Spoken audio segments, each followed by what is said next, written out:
ดอารมณ์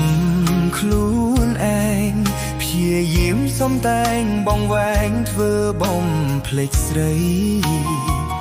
ទាំងចិត្តនៅស្មោះហួតទឹកភ្នែកថប់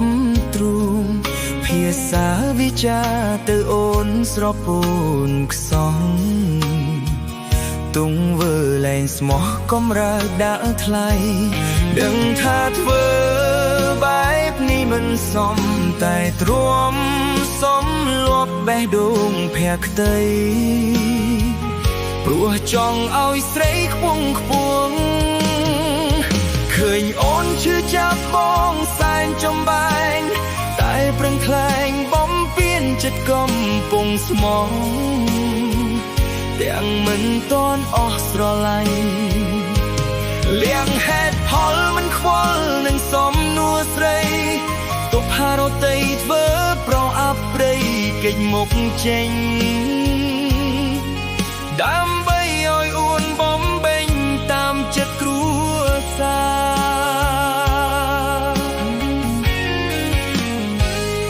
រក្បត់ក្នុងនាមនោះស្មោះអូនជេររៀលចោះឲ្យអស់ស្វាយពីអោរាឈឺផ្សាព្រោះបងផ្លូវធ្លាប់ដើររួមគ្នាបងមិនដែលគិតសោះថាត្រូវបែកនួនល្អ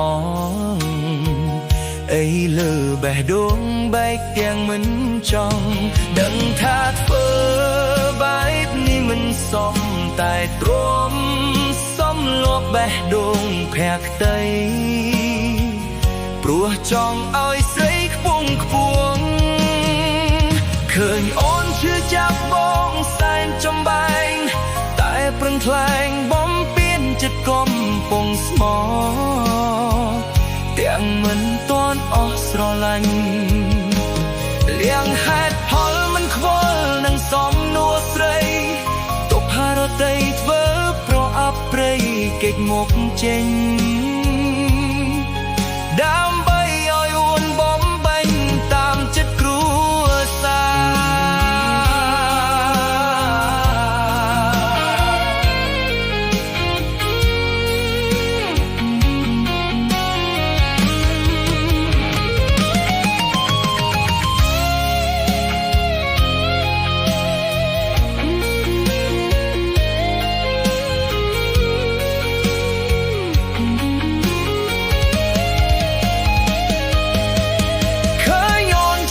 របងសែងចំបែងតែប្រឹងថ្លែងបំពេញចិត្តកំពុងស្មោះតែមិនទាន់អស់ស្រឡាញ់លះហេតុផលមិនខ្វល់នឹងសំនួរស្រីទប់ហារតីធ្វើប្រអាប់ព្រៃគេចមុខចេញដើម្បីឲ្យអួនបំពេញតាមចិត្តគ្រួសារ